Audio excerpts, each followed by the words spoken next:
Hello friends, welcome back once again. और friends, आज की क्लास में हम लोग जानेंगे किसके बारे में।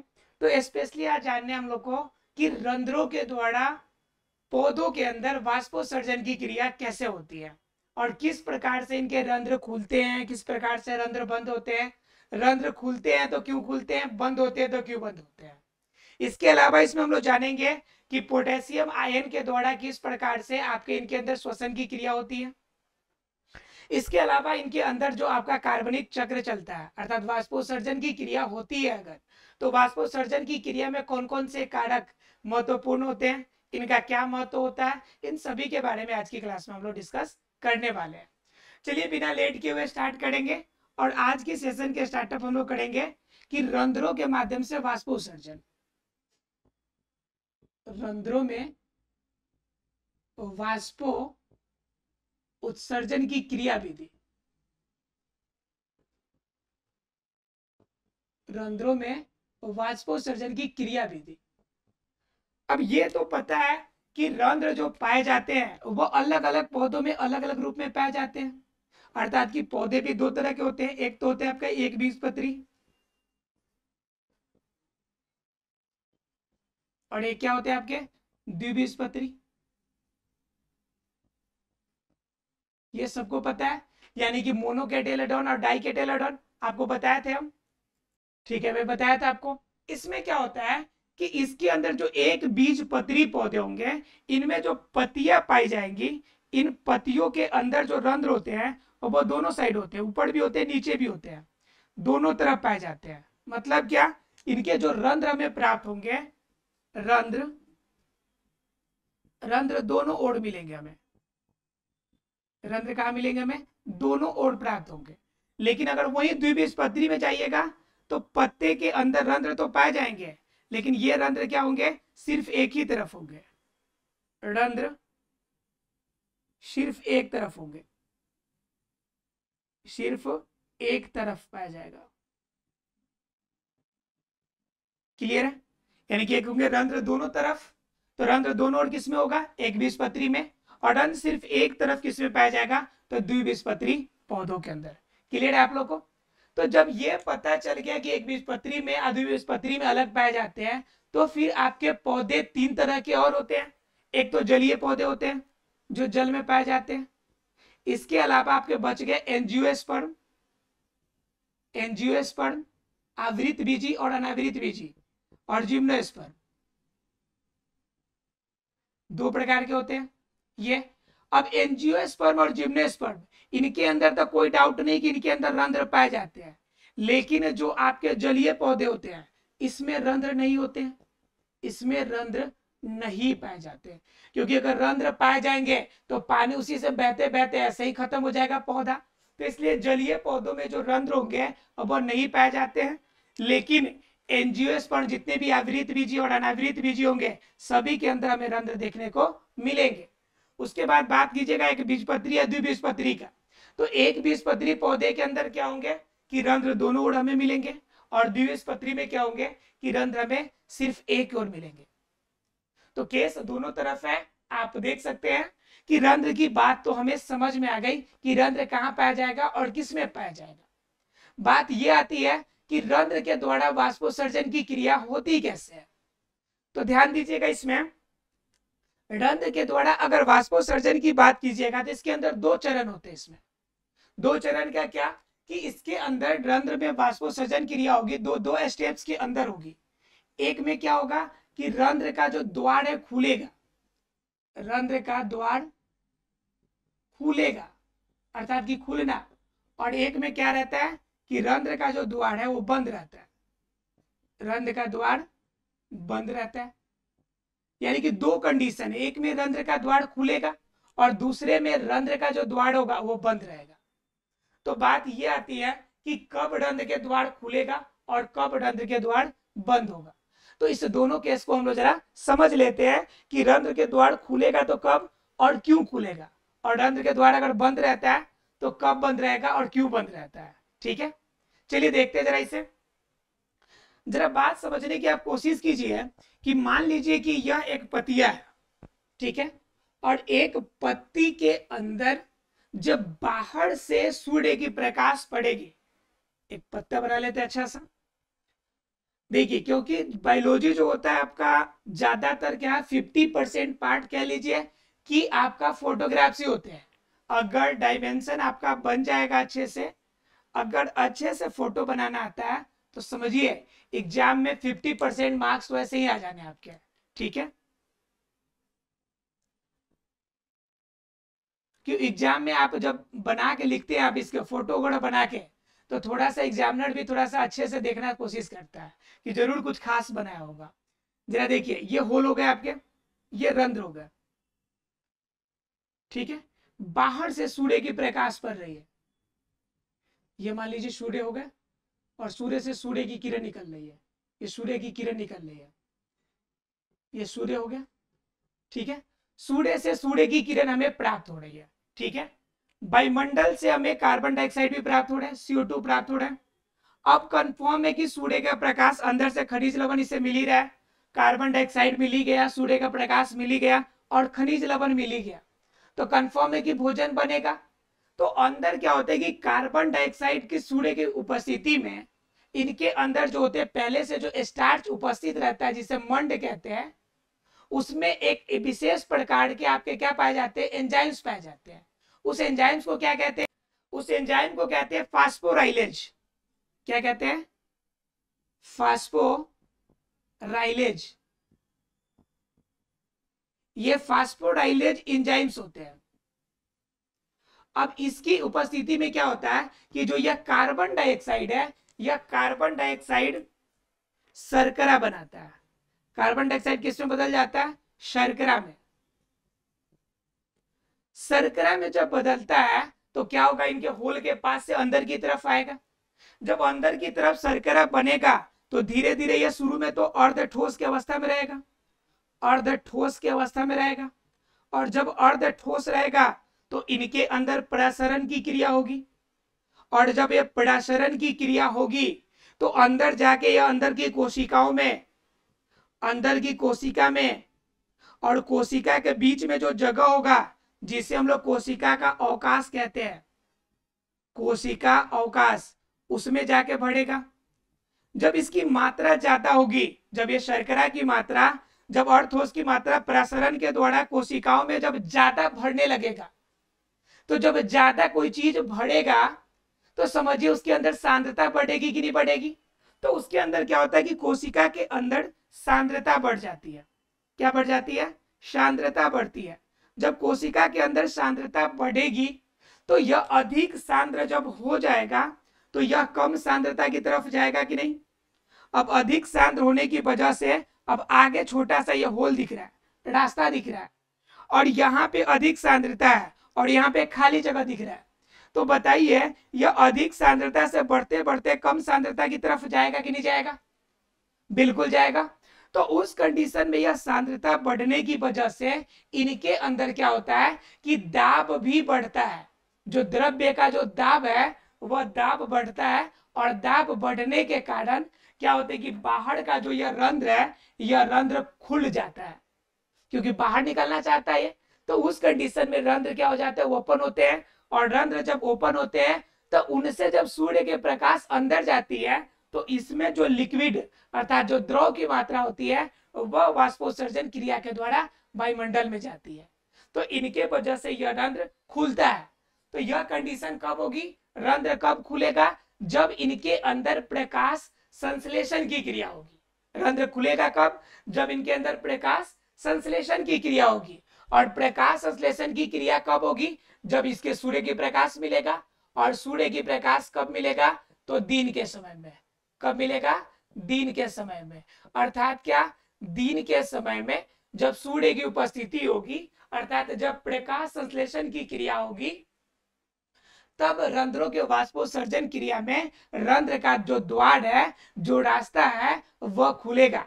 क्योंकि रंध्र जो होते हैं ऊपर से एक विशेष प्रकार के सेल से ढका रहता है, जिसे हम लोग गार्ड सेल के नाम से जानते हैं, जिसे हिंदी में रक्षक कोशिका के नाम से भी जानते हैं। क्लियर है आप लोग को। तो ये रक्षक कोशिका कब हटेगा, जब क्या होगा, रंध्र के द्वार खुलेगा। और रंध्र के द्वार खुलेगा कब, जब अंदर की सांद्रता बढ़ जाएगी, अंदर की सांद्रता ज्यादा हो जाएगी। तो ये पहला केस था जब रंध्र खुलेगा। दूसरा केस क्या होता है इसमें कि रंध्र का बंद हो जाना। तो रंध्र बंद कब होगा, जरा ध्यान से समझिए, रंध्र कब बंद होगा। अब देखिए इसके अंदर एक और चीज होती है कि यह जब आपका क्या बनाएगा, जब इसकी सांद्रता बढ़ेगी, सांद्रता जब बढ़ेगी तो यह जो आपका फास्फोराइलेज एंजाइम्स है, यह जब सांद्रता ये बढ़ा लिया, जब ये शर्करा बन गया, तो यहाँ पे यह जो आपका विलयन बनेगा, जो सांद्रता वाला अर्ध ठोस का विलयन जो बनेगा, यह अर्ध ठोस जो होगा यहाँ पे क्षारीय होगा। कैसा होगा, क्षारीय होगा। एग्जाम में क्वेश्चन कभी कभी पूछ देता है, यह अर्ध ठोस कैसा होगा, क्षारीय होगा। अब जरा बात कीजिए, बात करते हैं रंध्र के द्वार बंद कब होंगे। तो देखिए ध्यान से, यह आपका पतिया है और पति के अंदर रात के समय का मामला आ गया। कब मामला आ गया, रात का मामला आ गया। रात के मामला में बाहर से सूर्य की प्रकाश मिलेगी क्या, सूर्य की प्रकाश से नहीं मिल रही है। बाहर से अगर आना चाहे तो कार्बन डाइऑक्साइड की एंट्री है, कोई इशू नहीं है। तो कार्बन डाइऑक्साइड मान लीजिए एंट्री ले लिया अंदर, ठीक है। अंदर जब पौधों के अंदर ऊर्जा की हो सकता है, तो ऊर्जा की हो सकता है तो इनके अंदर जो ग्लूकोज होगा, जो इनके अंदर शर्करा होगा, टूट के ग्लूकोज बनाएगा और ग्लूकोज से एटीपी के रूप में ऊर्जा बनेगी। और एटीपी के रूप में ऊर्जा बनने से पहले इस ग्लूकोज का क्या होना है, श्वसन होना है। इसके लिए बाहर से ऑक्सीजन भी आएगा। क्या आएगा, बाहर से ऑक्सीजन आएगा। रात में सूर्य की प्रकाश नहीं आ रहा है लेकिन ऑक्सीजन आ रहा है, कार्बन डाइऑक्साइड अवेलेबल है और यह टूटेगा। जब यह ग्लूकोज टूटेगा तो क्या क्या बनाएगा, H2O बनाएगा और CO2 बनाएगा। जब H2O और CO2 बन जाता है और यह बाहर निकलने का जगह नहीं होता है, तो उस कंडीशन में यह H2O और CO2 आपस में अभिक्रिया कर लेते हैं, ठीक है। अब H2O और CO2 आपस में जब अभिक्रिया करेंगे तो बताइए क्या बनाएंगे, ये बनाएंगे कार्बोनिक अम्ल। क्या बनाएंगे, कार्बोनिक अम्ल, ठीक है। ये क्या बनाएंगे, कार्बोनिक अम्ल। और कार्बोनिक अम्ल का सूत्र क्या हो जाएगा, हाइड्रोजन का 2 है तो H2C और ऑक्सीजन का 2 और एक यहाँ पे CO3, यानी H2CO3, यानी ये बनाएगा आपका क्या, कार्बोनिक अम्ल। ध्यान से समझिएगा, ये दिन के समय हो रहा था तो इसमें क्षारीय था और ये रात के समय हो रहा है तो यह अम्लीय हो रहा है, अर्थात कि कार्बोनिक अम्ल है। तो कंडीशन 2 हो गए आपके पास। तो कार्बोनिक अम्ल बनने की वजह से यहां पर क्या होगा कि आंतरिक रूप में जो सांद्रता है वह सांद्रता घटती जाएगी। सांद्रता क्या होगी, सांद्रता कम होगी। और जब सांद्रता कम होगी तो उस कंडीशन में बताइए कि बाहर का गेट बंद होगा कि खुलेगा, बाहर वाला गेट तो और ज्यादा बंद हो जाएगा, ठीक है, क्योंकि अंदर का जगह खाली हो रहा है। तो मान लीजिए खुल के बाहर थोड़े ना जाएगा, वो तो और सिकुड़ेगा। तो उस कंडीशन में बाहर का जो रंध्र वाला पार्ट है, जो वहां का गार्ड सेल है, गार्ड सेल कहेगा भाई अंदर से किसी को बाहर एंट्री, बाहर निकलना नहीं है। तो उस कंडीशन में गेट जैम हो जाता है और उस कंडीशन को हम कहते हैं कि रंध्र का द्वार बंद हो गया। तो रंध्र का द्वार कब बंद होगा, जब सूर्य की प्रकाश की उपस्थिति नहीं होगी, अर्थात सीधे शब्दों में कहे रात्रि के समय, रात्रि के समय जब प्रकाश संश्लेषण की क्रिया नहीं होगी उस समय रंध्र के द्वार बंद, और जिस समय प्रकाश संश्लेषण की क्रिया होगी उस समय रंध्र के द्वार खुला रहेगा। क्लियर है फ्रेंड्स। तो ये दो प्रोसीजर के द्वारा क्या होते हैं कि जो पौधे होते हैं अपने रंध्रों में वाष्पोत्सर्जन की क्रिया करते हैं। क्लियर है आप लोगों को। तो ये दो मेथड है, दो मेथड के माध्यम से रंध्रों में वाष्पोत्सर्जन की क्रिया हो जाती है। इसमें दो ही स्टेप्स है, एक रंध्र का द्वार का खुलना और दूसरा रंध्र द्वार का बंद होना। और रंध्र की बात कीजिएगा तो रंध्र वास्तव में गार्ड सेल से ढका होता है। यह आपका पदार्थों को आदान प्रदान करने में मदद करता है और उसके अलावा क्या करता है कि यह पौधों के अंदर जल की संतुलन और वायु के संतुलन दोनों को बना के रखता है। इसके बारे में आपको पहले से पता है। चलिए फिर देख लेते हैं, ये क्लियर हो गया आपको। तो इसके बाद अब जानेंगे कि पोटेशियम आयन के द्वारा पौधों के अंदर ये क्रियाएं कैसे होती है। तो देखेंगे हम लोग सक्रिय पोटेशियम आयन के द्वारा परिवहन की प्रक्रिया कैसे होती है। देखिए, जब क्या होता है कि बाहर से किसी भी रूप में कार्बन डाइऑक्साइड या आपका जो सूर्य की प्रकाश थी जब अंदर प्रवेश करेगी तो अंदर एंजाइम्स भी तो वर्क करते हैं। तो क्या होता है कि अंदर जो पत्तियों के अंदर, पत्ती के अंदर जो होगा वो अंदर पाया जाता है स्टार्च। क्या पाया जाता है?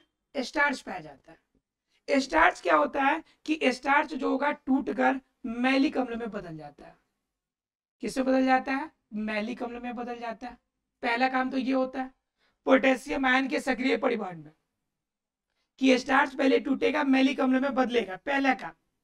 दूसरा क्या होगा, जो मैलिक अम्ल है यह मैलिक अम्ल भी टूटेगा, और मैलिक अम्ल जब टूटेगा तो क्या बनाएगा, ये बनाएगा मैलेट। मैलेट और प्लस में क्या बनाएगा, हाइड्रोजन का आयन बनाएगा। मैलेट और हाइड्रोजन आयन बन गया। उसके बाद तीसरी घटना क्या होगी, तो यह जो हाइड्रोजन आयन है और यह जो आपका कौन है, यह जो आपका पोटेशियम आयन है, यह दोनों अपनी जगह की अदला बदली कर लेता है। पोटेशियम आयन पहले से उपस्थित रहता है वहां पर। चौथा काम क्या करता है कि इसके अंदर पोटेशियम आयन में जो भी वृद्धि या कार्य इसके अंदर होंगे, जो भी वृद्धि या कार्य होगा, यह वृद्धि या कार्य किस पे निर्भर करेगा, तो यह पोटेशियम आयन पे निर्भर करेगा।